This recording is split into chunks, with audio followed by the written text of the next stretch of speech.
देखो दोबारा, ये sodium salt of acetic acid, इसको मैंने इलेक्ट्रोलाइसिस के लिए डाल दिया। तो एनोड जो होता है पॉजिटिव चार्ज, जो एसीटेट आयन से वो क्या करेगा, एक इलेक्ट्रॉन जो माइनस, जिस इलेक्ट्रॉन की वजह से O के ऊपर माइनस चार्ज था, मतलब जो भी एक्स्ट्रा इलेक्ट्रॉन था वो वही एक्स्ट्रा इलेक्ट्रॉन को गेन करके निकल लेगा। ठीक, तो इसीलिए ये ऑक्सीजन क्या हो गया, न्यूट्रल हो गया। अभी एनोड पॉजिटिवली चार्ज है, इसलिए उसने इसका इलेक्ट्रॉन क्या कर लिया, ले लिया, तो अभी ये न्यूट्रल हो गया। यहां तक सबको समझ में आया? रितुल ए स्टेप जाने पर लुकी, बीच में से आप बॉन्ड को पूरा तोड़ दो। तो बीच में से बॉन्ड तोड़ने से ये इलेक्ट्रॉन इसके पास, ये इलेक्ट्रॉन इसके पास, तो finally this one gives rise to CH3 dot C double bond O dot, अभी डॉट। ठीक, नाउ ये और ये मिलके क्या बना दिए, CO2। यहां पर ये इलेक्ट्रॉन और ये इलेक्ट्रॉन मिलके डबल बॉन्ड हो गया, तो बन गए CO2। तो एक रिएक्शन से, एक इलेक्ट्रोलाइसिस से हमारा निकल गया एक CH3 फ्री रेडिकल। एक इलेक्ट्रोलाइसिस खत्म होने से हमारा निकल गया क्या, CH3 फ्री रेडिकल। फिर अगर मैं दो लूंगा तो फिर दो फ्री रेडिकल, दो कार्बन डाइऑक्साइड, दो मॉलिक्यूल अगर मैंने ले लिया तो दो फ्री रेडिकल, दो फ्री रेडिकल के साथ साथ दो कार्बन डाइऑक्साइड। इस वजह से क्या होता है,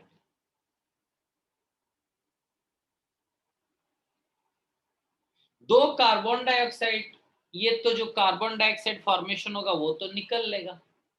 अभी ये जो दो CH3 फ्री रेडिकल बन जाएंगे,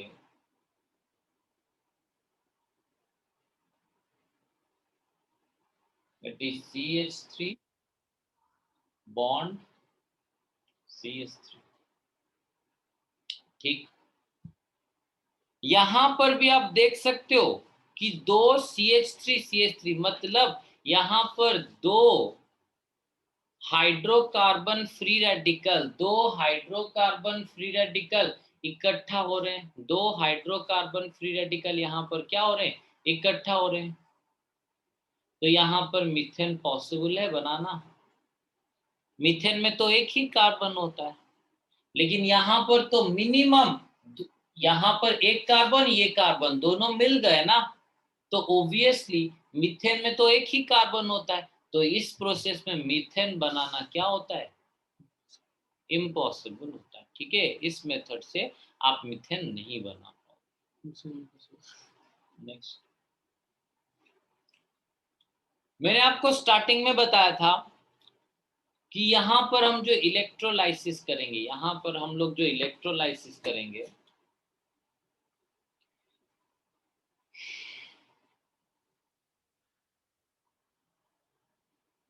CH3COO माइनस को तो हमने तोड़ दिया, लेकिन और आपका बाकी क्या होगा, Na+, यहां पर बाकी होगा Na+।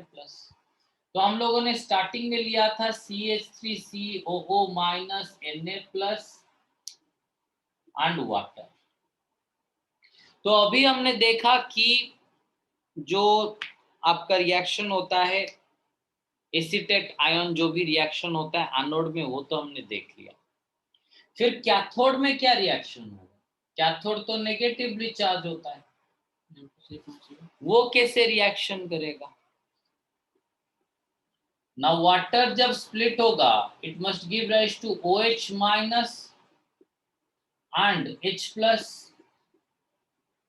जो कैथोड होता है वो तो नेगेटिवली चार्ज सब्सटेंस होता है, जो कैथोड होता है वो तो नेगेटिवली चार्ज सब्सटेंस होता है।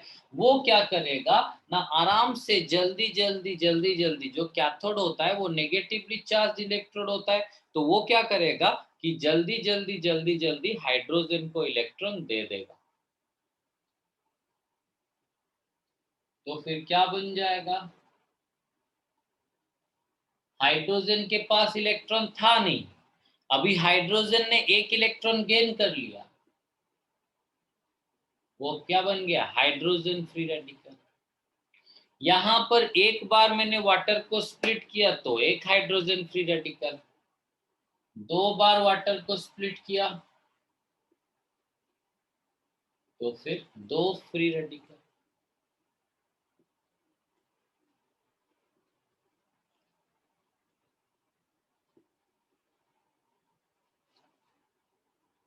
तो ये मिलके बना दिए H2।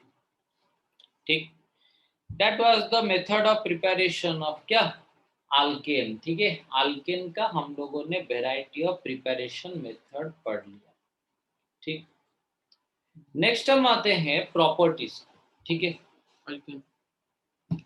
अल्केन के प्रॉपर्टी में पहले हम पढ़ेंगे physical property, then we will go for chemical property. ठीक है, पहले फिजिकल प्रॉपर्टी को आते हैं।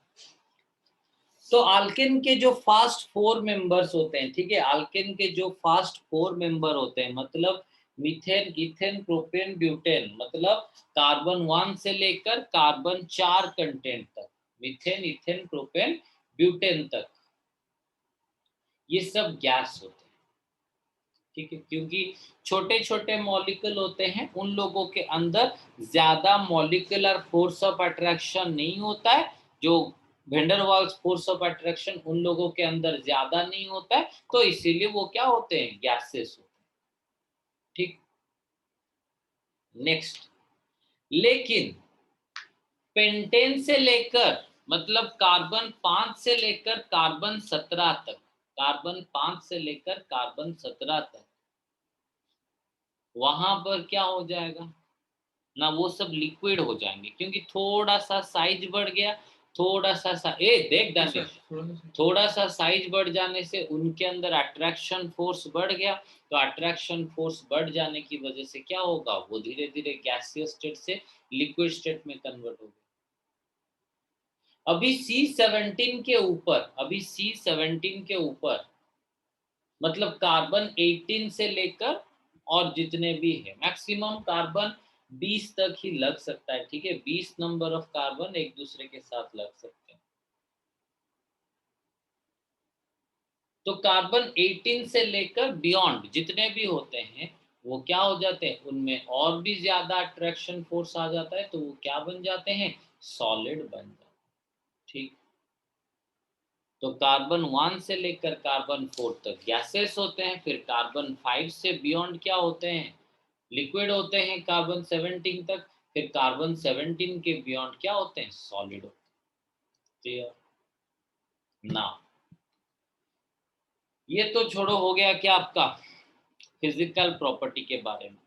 फिर धीरे धीरे जब साइज इंक्रीज हो जाता है, बॉइलिंग पॉइंट, मेल्टिंग पॉइंट धीरे धीरे इंक्रीज हो जाता है due to van der Waals force of attraction. मैंने ऑलरेडी जब वेंडरवाल्स फोर्स आपको बताया था, तो उस कंडीशन में ऑलरेडी बताया था कि जितना साइज बढ़ जाएगा, जितना जिस सब्सटेंस का साइज बढ़ जाएगा, उतना ही अट्रैक्शन फोर्स बढ़ जाएगा। तो उतना अट्रैक्शन मतलब मॉलिक्यूल के अंदर, मॉलिक्यूल के अंदर उतना ज्यादा अट्रैक्शन फोर्स बढ़ गया, तो obviously melting point and boiling point भी क्या हो जाएगा, आपका ज्यादा हो जाएगा। ठीक है, melting point and boiling point भी क्या हो जाएगा, थोड़ा सा ज्यादा हो जाएगा। ठीक, नेक्स्ट हम आएंगे chemical property. Chemical property shown by the alkanes. ठीक है, अल्केन कौन सा केमिकल प्रॉपर्टी शो करता है। ठीक है, अल्केन कौन सा केमिकल प्रॉपर्टी शो करता है। पहले हम पढ़ते हैं सब्स्टिट्यूशन के बारे में, पहले हम पढ़ते हैं सब्स्टिट्यूशन के बारे में। ठीक, सब्स्टिट्यूशन कैसे होता है, ठीक है, वो फ्री रेडिकल सब्स्टिट्यूशन हम पढ़ेंगे, उसके बाद हम जाएंगे इलेक्ट्रोफाइल और न्यूक्लियोफाइल सब्स्टिट्यूशन को, वो अलग मैटर है। लेकिन पहले हम पढ़ते हैं फ्री रेडिकल सब्स्टिट्यूशन, मतलब एक फ्री रेडिकल आएगा, दूसरे फ्री रेडिकल को हटा दे। ठीक, देखो पहले क्या होता है सब्स्टिट्यूशन में। एक तो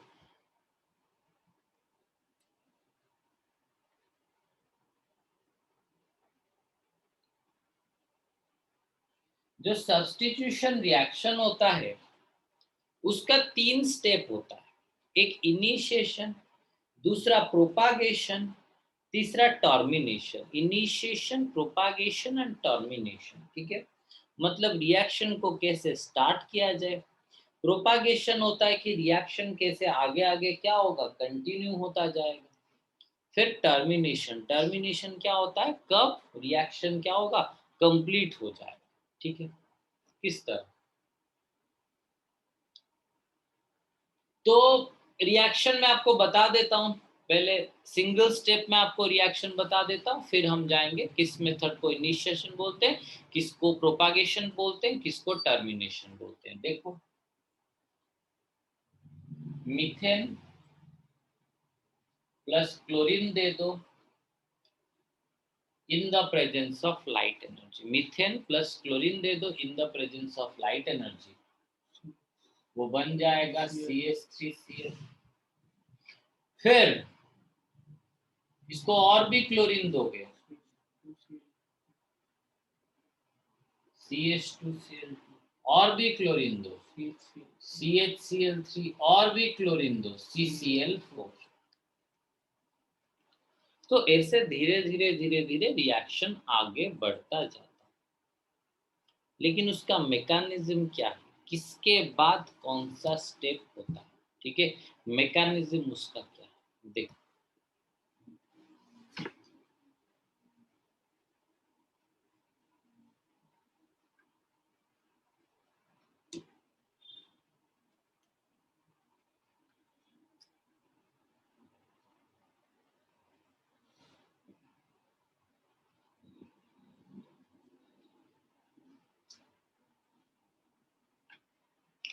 पहले इनिशिएशन पढ़ते हैं। ठीक है, पहले इनिशिएशन क्या होता है पढ़ते हैं।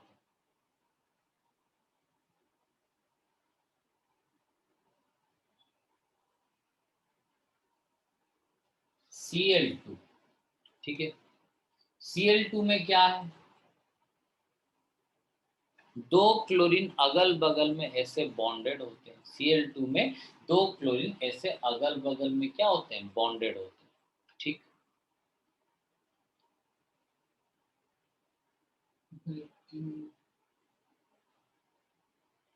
तो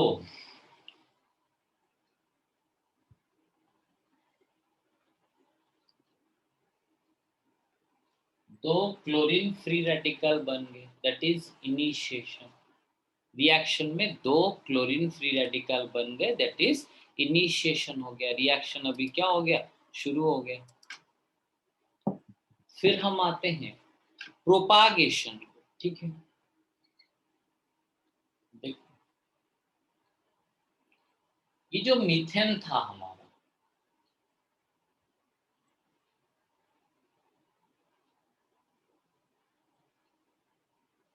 ये जो मीथेन था, मीथेन को मैंने क्या किया, ना क्लोरीन फ्री रेडिकल देना शुरू किया। मीथेन को हमने क्लोरीन फ्री रेडिकल देना शुरू किया, तो होगा क्या, देखो। लेट इट बी, पहले ये बॉन्ड मैंने तोड़ दिया, क्योंकि अभी तो इनिशिएशन में हमारा क्लोरीन फ्री रेडिकल बन गया था ना।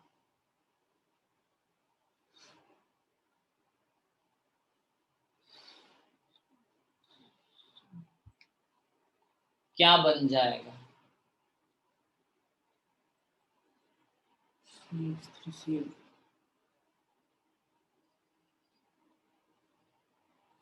CH3 फ्री रेडिकल, फिर ये Cl free radical,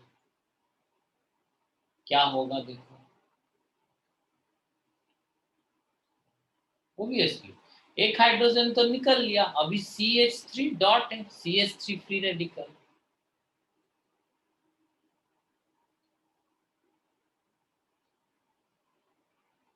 that is CH3Cl, ठीक, CH3Cl। मतलब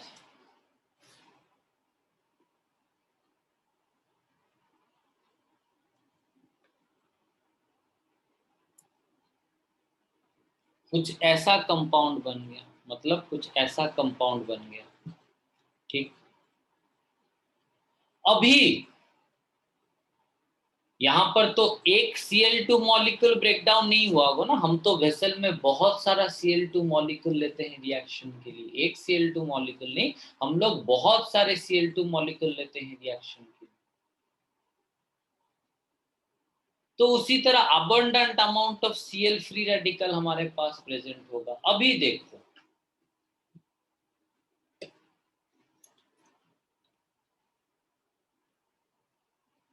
अभी हमारा ये बन गया,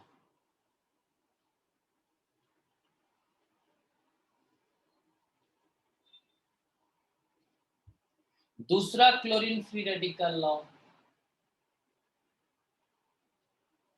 इसको डिवाइड करो,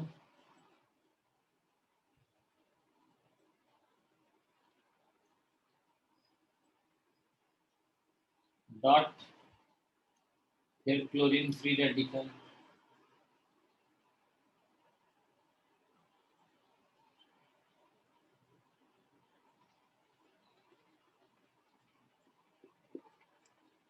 अगेन और एक क्लोरीन फ्री रेडिकल लाओ,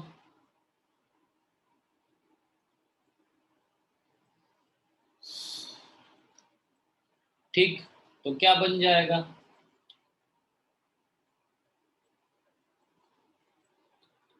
again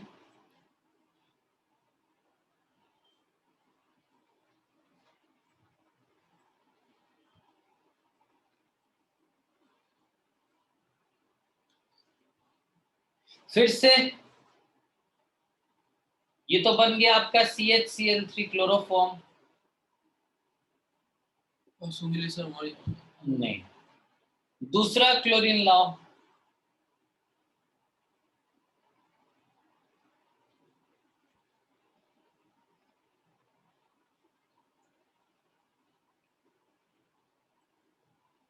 dot, again Cl dot, तो क्या बन जाएगा,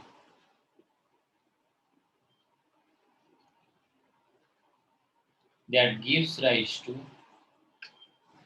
CCl4। अब ये क्या बन गया, CCl4 बन गया, ठीक, that gives rise to CCl4। तो अल्टीमेटली ये चलता रहेगा रिएक्शन, पहले इनिशिएशन अगर हो गया तो डिफरेंट मीथेन क्या होगा, मीथेन जो होगा वो धीरे धीरे धीरे धीरे ऐसे चलता रहेगा। लेकिन रिएक्शन कब बंद कब होगा, रिएक्शन तो अभी प्रोपागेशन हो रहा है, चल रहा है चल रहा है, लेकिन रिएक्शन बंद कब होगा ना, जब जब जो हम लोगों ने लाइट एनर्जी दिया था, जो हम लोगों ने लाइट एनर्जी दिया था, तब जाके क्लोरीन मॉलिक्यूल जो Cl2 क्या हुआ था, बीच में से टूट गया था। अगर मैंने उसी लाइट एनर्जी को विड्रॉ कर लिया, तो अगर मैंने उसी लाइट एनर्जी को विड्रॉ कर लिया तो मतलब निकाल दिया, तो होगा क्या, देखो टॉर्च यूज करेगा, टॉर्च हाँ हो, बट तू एनर्जी देगी थोड़ा ना करेगा, ऑब्वियसली सनलाइट प्रेजेंस में करेगा। तो पहले जो क्लोरीन फ्री रेडिकल, ऐसे बहुत सारे क्लोरीन फ्री रेडिकल, मतलब अभी रिएक्शन चलते चलते बहुत सारे क्लोरीन फ्री रेडिकल ऑलरेडी बन गए होंगे, बहुत सारे CH3 फ्री रेडिकल बन गए होंगे। वो टर्मिनेशन कब होगा, रिएक्शन कब खत्म होगा ना, मैंने जो लाइट एनर्जी दिया था अगर उसको मैंने वापस क्या कर लिया, निकाल दिया,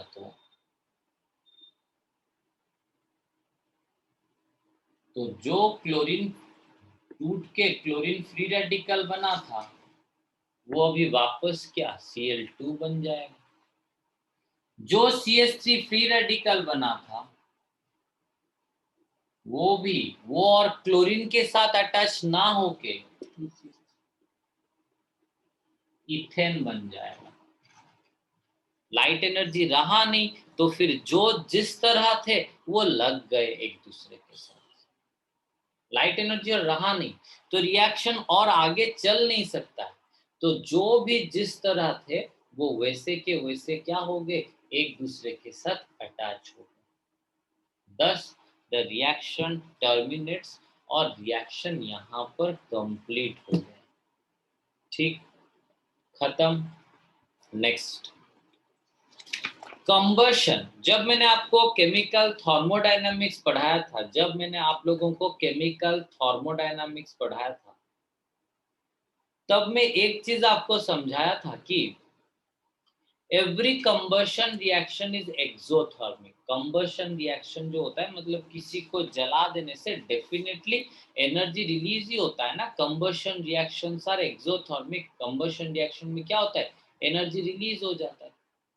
ठीक, देखो तो यहाँ पर हम कंबशन नॉर्मल ऑब्वियसली कोई भी चीज, पेट्रोल डीजल में यही हाइड्रोकार्बन है ना। दानिश, पेट्रोल डीजल में यही हाइड्रोकार्बन है ना। इसको भी अगर आप जला दोगे, इसको भी अगर आप ऑक्सीजन के प्रेजेंस में जला दोगे तो क्या होगा, कार्बन डाइऑक्साइड रिलीज होगा। अगर इनकम्प्लीट ऑक्सीडेशन किए तो मतलब बहुत कम ऑक्सीडेशन किए तो कार्बन मोनोऑक्साइड फॉर्मेशन होगा। पूरा का पूरा जला दिए तो फिर कार्बन डाइऑक्साइड फॉर्मेशन होगा। देखते हैं कैसे। ना लेट इट बी आर्बिट्ररीली ले लो, कोई भी ले लो, कुछ भी कंपाउंड C3H8, उसके साथ मैंने ऑक्सीजन दे दिया। देखो बुक में एक फॉर्मूला के हिसाब से दिया गया है, ठीक है, बुक में एक फॉर्मूला के हिसाब से दिया गया है, लेकिन मैं पूरा कंसेप्चुअली उसको कैसे बैलेंस करना है वो समझा देता हूँ। दानिश, मैं भी पूरा कैसे कंसेप्चुअली उसको बैलेंस करना है वो समझा देता हूँ। It will good for you, ठीक है, आप आराम से उसको सॉल्व कर सकते हो। ठीक, देखो कैसे ना। C3H8 के साथ मैंने ऑक्सीजन दे दिया, C3H8 के साथ मैंने ऑक्सीजन दे दिया तो कार्बन डाइऑक्साइड फॉर्मेशन होगा एंड वाटर फॉर्मेशन होगा, ये तो हमको पता है।